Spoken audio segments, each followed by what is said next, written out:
The Future Sport Podcast is brought to you by 3Advance, developers of sports tech apps that are AI-powered and UX-focused. So if you're looking to create some apps for your startup or your sports biz calls for some artificial or business intelligence, you should check out 3Advance. They're incredible. Go to 3advance.com. That's the number 3advance.com. Empire.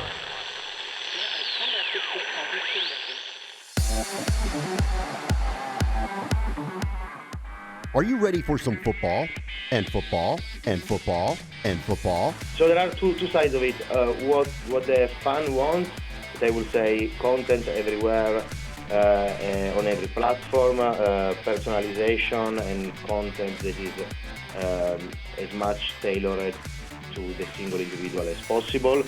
That's Andrea Marini, the Deputy CEO and Group Chief Commercial Officer at Deltatre, where all the screens are being evaluated and modernized. This is the Future Sport Podcast. I'm Bram Weinstein.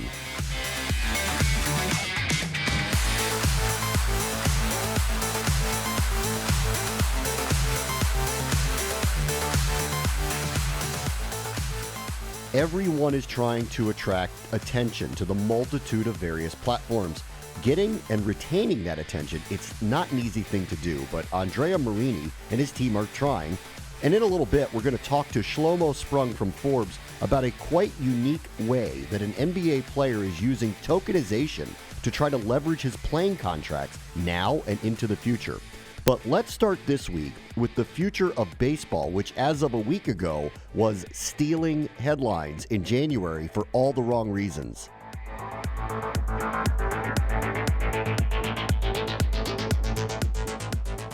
This is one of the most unique Januaries in the history of the sport of baseball, when 3 managers were either fired or suspended, or both, in the span of a week over a cheating scandal that dates back to the 2017 Astros World Series year, and there's plenty more to come.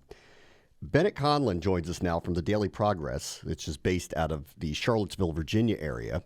And the NCAA is watching this closely, Bennett. What are they trying to do to avoid what would be a potential similar controversy in athletics on the collegiate level?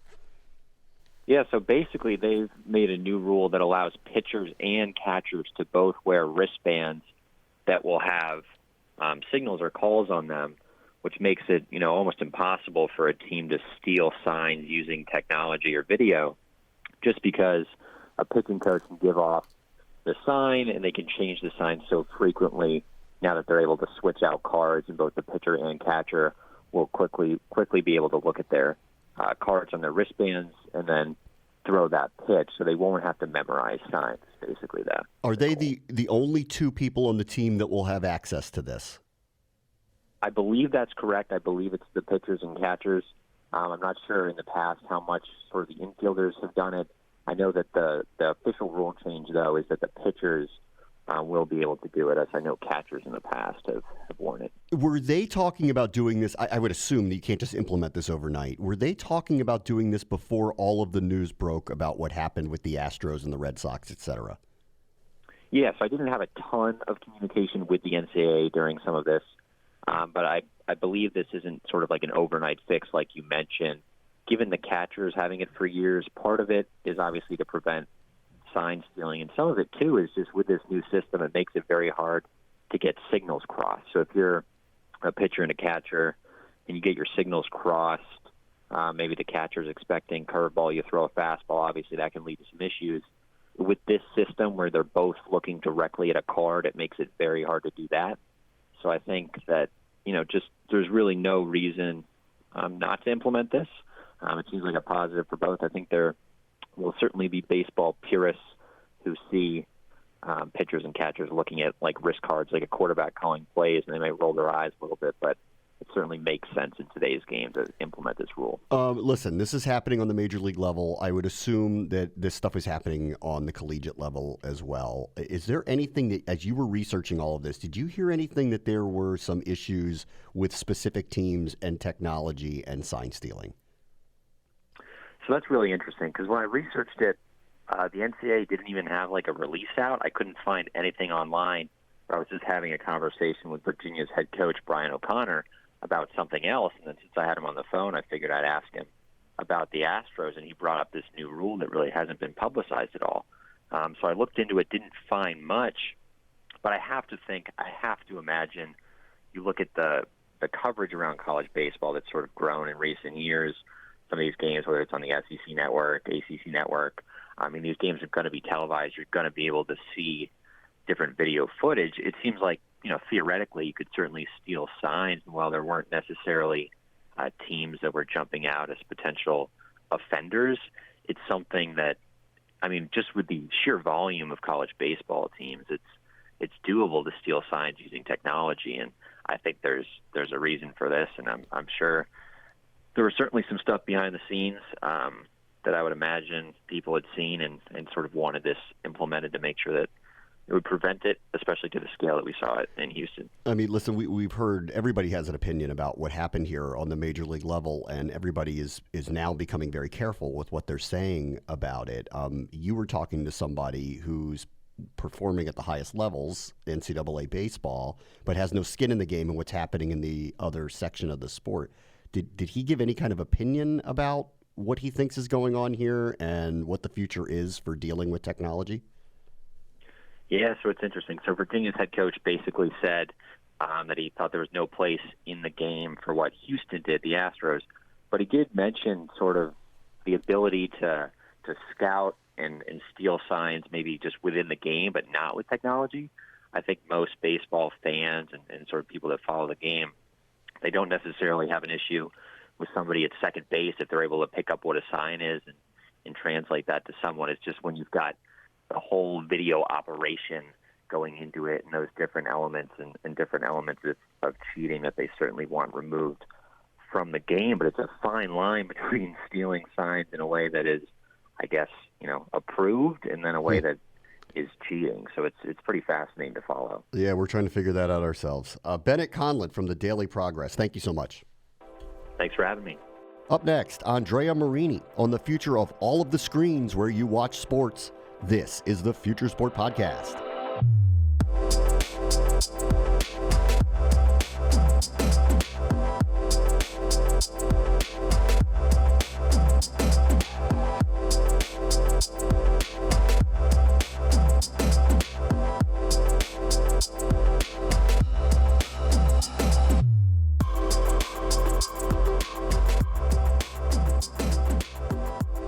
Our guest this week is Andrea Marini, who's the Deputy CEO and Group Chief Commercial Officer of Deltatre, which is a company that works with leagues, brands, and teams as they modernize the viewing experience in sports. Hi, Andrea. Thanks for joining us. Hi, Bram. Thanks for having me. Let me just get just kind of a 30,000-foot view from your viewpoint of the sports media landscape now. Where is it, and how do you see it changing over the next 2, 5, 10 years? Okay, so this is a $1 billion question. Yeah. So I believe we are operating in one of the most fascinating and continuously changing industry in the world. What I see happening in the next years is consolidation of the rights and of the offering to the user, personalization, more and more option to choose. I personally, I might be wrong, probably I'll be wrong, I personally believe next year we are going to start seeing somehow the end of the bundle, and we will see leagues in particular, in my opinion, going more and more direct to consumer. And then other type of bundle will start, but I think the user will have more and more option to choose what they want to watch. It's interesting because Adam Silver just did a bunch of interviews. Mark Cuban has been open about this with the NBA, and they're talking about their ratings going down, and they're blaming that just mainly on consumption by a younger audience, and they just don't watch television the way that they used to watch it. But it's not that people aren't basketball fans any longer. But they also, at the same time, say things like, listen, these are our broadcast partners. We do value them. So we're kind of in this funny place, right, where the change is happening, but no one seems to know exactly how to give the customers what they want. Yeah, and I mean I fully agree with it. I'm a very good example of it. I'm 33 years old, so not that young, but not that old. We don't have at home a cable subscription, but we use a lot here in the US YouTube TV. That at the end of the day is streaming again normal linear channel. So somehow you are consuming it, but when I watch the NBA, and I watch the NBA almost every evening, at the end I'm consuming, if you want, a traditional broadcast, but on a streaming platform. So do you envision that all leagues are going to go OTT in the near future? I'm not sure all, but I believe the big brands and big leagues have the power, the brand to go D2C, probably at the beginning in parallel to their traditional broadcast and media rights. I believe there are new business model in sport that represents the future. One of the best example, in my opinion, and is a partner of us, is Golf TV. Is an incredible business model. Is PGA Tour coming together with Discovery, selling the rights worldwide, and creating a platform focused on golf that goes beyond the PGA Tour itself. But they started acquiring rights in every country. Every golf right that is available, they buy it, and from a fan perspective is amazing. You have the power of Discovery with the PGA Tour brand. And I grew up being a golf fan in Italy, and it's not the most popular sport in my country. In my country there is soccer and then everything else. It was a pain to find golf content. Now you have everything in one platform, and it's pretty amazing. What do you think of the second screen experience, too? We've talked a lot on this podcast about how broadcasters and then companies like yours that are helping advance broadcasters, what do you think it looks like? Is it gambling? Is it gaming? Is it something different than that? What does the second screen look like for leagues? Again, it's a very good question. I'm not sure which one is the first or the second screen now. You always have your phone. You're always looking at your phone. I'm always looking at my phone even when I'm looking at a movie or doing something else. I think betting, I agree with you, will play an important role from a second screen perspective. As for Deltatre, what do you guys do, and how do you work with leagues, teams, brands? Yeah, so we have four main area of business: OTT, digital, live, and design. OTT, we provide end-to-end solution to our clients, choosing the best that there is on the market and doing, if you want, a system integration work on top of our core products that are Axis, that is a targeting UX solution, and Tribes, that is audience inside, testing and scheduling, and Diva, that is the world's most advanced video player. And to explain Diva, we have now a great example in the UK with Amazon and the Premier League.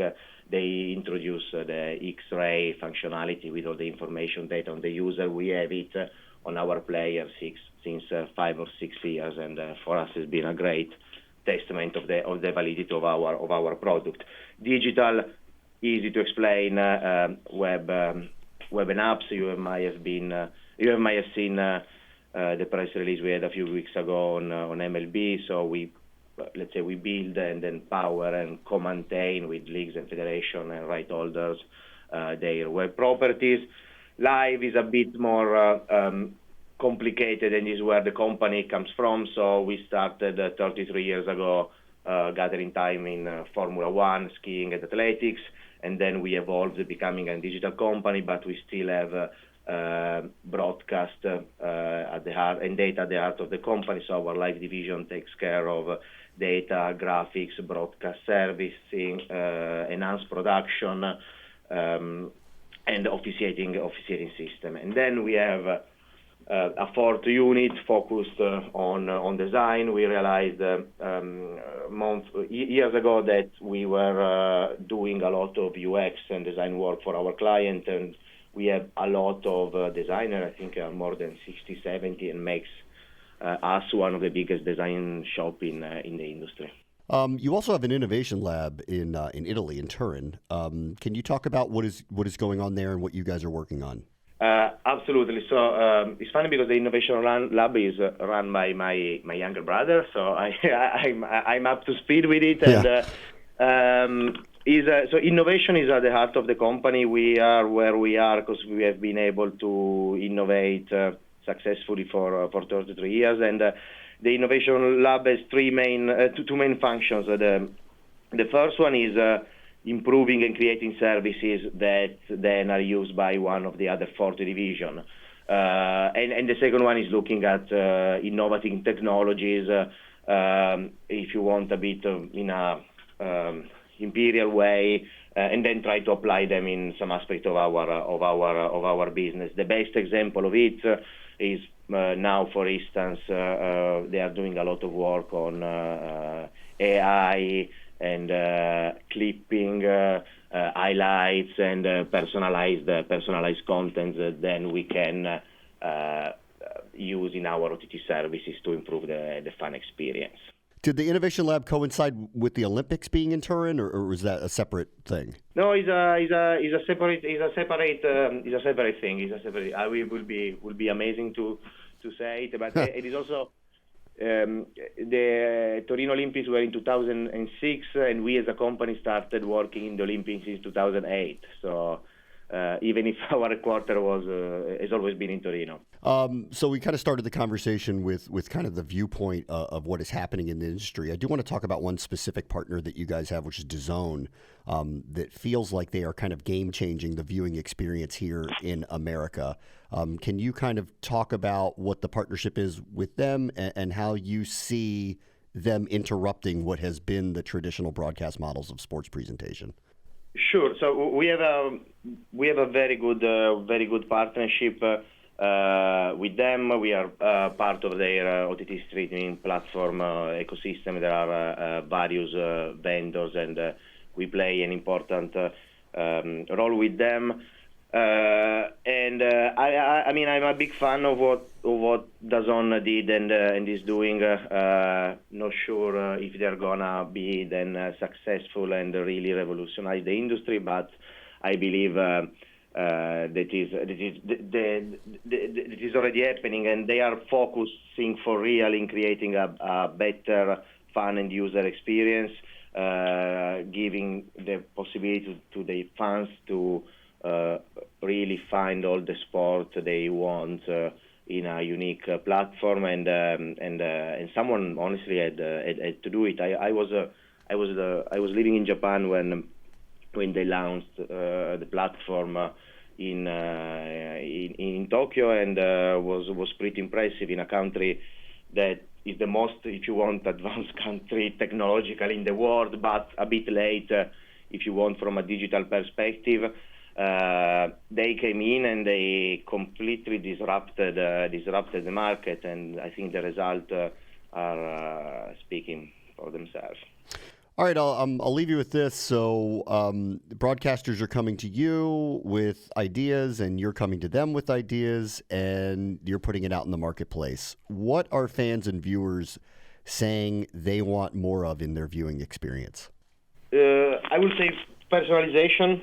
So there are two sides of it. What the fan wants, that I will say content everywhere, on every platform, personalization and content that is as much tailored to the single individual as possible, while maybe more from a brand and client perspective is how you reach these fans and how you serve them the content, and these usually they go pretty well together with the fan experience, but also the ability to differentiate your offering from the competitor, quality from every point of view, so quality of your platform, but also quality of the service that you deliver, doing it in an efficient way. That is one of the most complicated part of the equation. And at the end of the day, we help our client focusing on their core job. So creating content, delivering it, buying rights, providing them with great technology. Andrea Marini is the Deputy CEO and the Group Chief Commercial Officer at Deltatre. Thanks for joining us, Andrea. Thanks a lot. Thank you, Bram. Up next, how Spencer Dinwiddie is trying to turn his NBA upside into an investment. This is the Future Sport Podcast.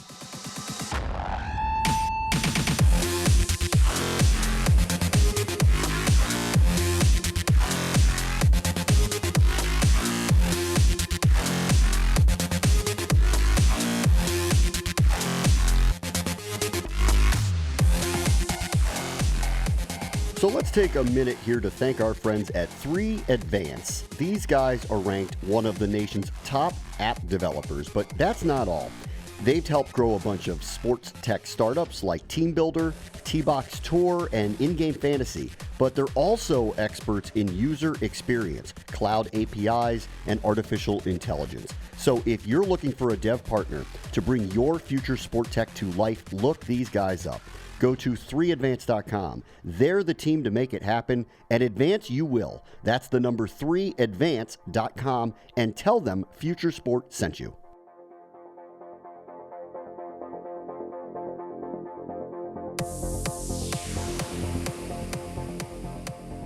Under the radar in the negotiation world is one of the most unique back and forths that you will ever hear in sports, and it comes from Spencer Dinwiddie from the Brooklyn Nets and the NBA. And Schlomo Sprung has been following this for Forbes. Hey, Shlomo, how are you? Great, how are you? I don't want to try to sum up what he's trying to do, so I'm going to let you try to do it since you followed this, as he's tried to bring in the idea of tokenization for investors in an NBA contract. Can you kind of explain what's going on here? Sure. So a lot of NBA players don't have a lot of flexibility with their contracts, and what Spencer is trying to do is he's trying to secure about $13 million up front so that he can invest it in a way that he sees fit, and so he can, grow that money in his way rather than wait for an NBA paycheck. And so he has set up this tokenization plan where he has an SD8 coin where people can invest $150,000 each in 90 coins. And I think he has about a 4.5-5% interest rate. And so over 3 years, the investment will grow over time, and Spencer gets his money up front, and then investors will benefit from that bond over 3 years. And what's the risk here for the investor? Well, I mean, the risk is that the NBA could terminate his contract, or he can breach his contract in some way. But his $34 million contract over 3 years is guaranteed, so the risk is pretty minimal. And for the NBA, what is their reaction to this?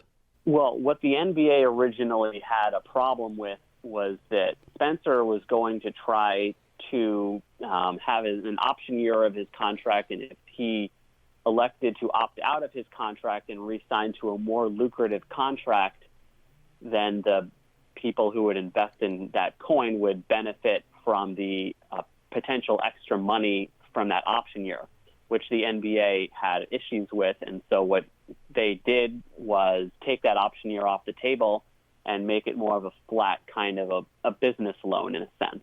So this never was going to be if I end up getting out of this and getting a massive deal, there's going to be a windfall for an investor. This was always just almost like a bond fund. The money's guaranteed. I'm going to guarantee you a percentage if you give me the money up front.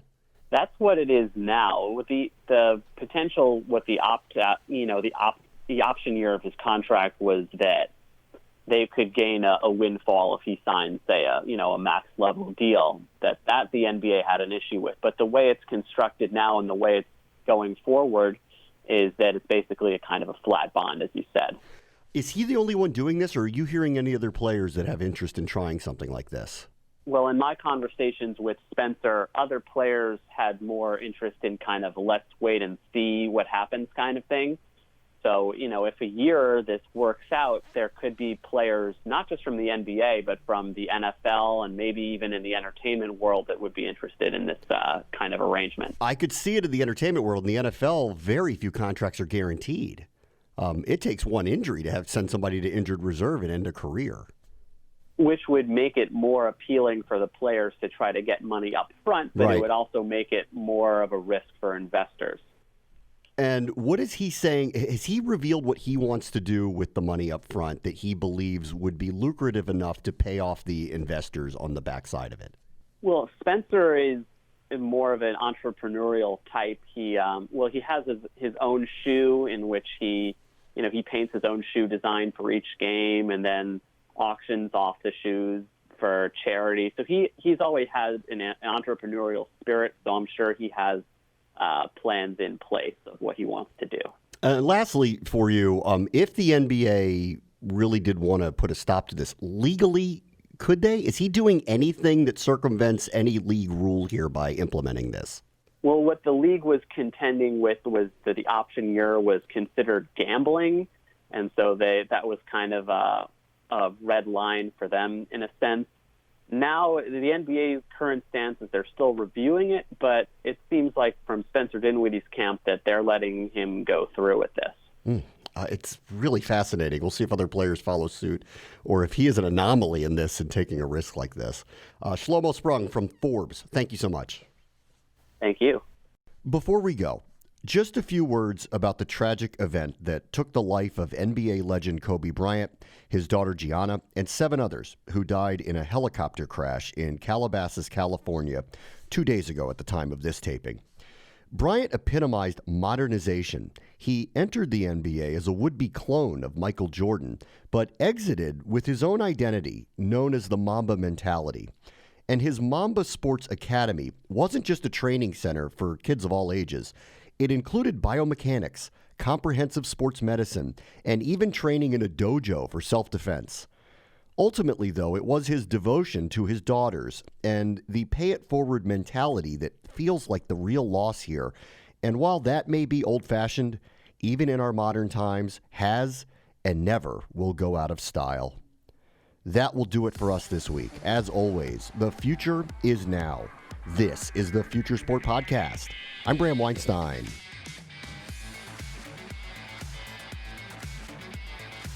The Future Sport Podcast is brought to you by 3Advance, developers of sports tech apps that are AI-powered and UX-focused. So if you're looking to create some apps for your startup or your sports biz calls for some artificial or business intelligence, you should check out 3Advance. They're incredible. Go to 3advance.com. That's the number 3advance.com.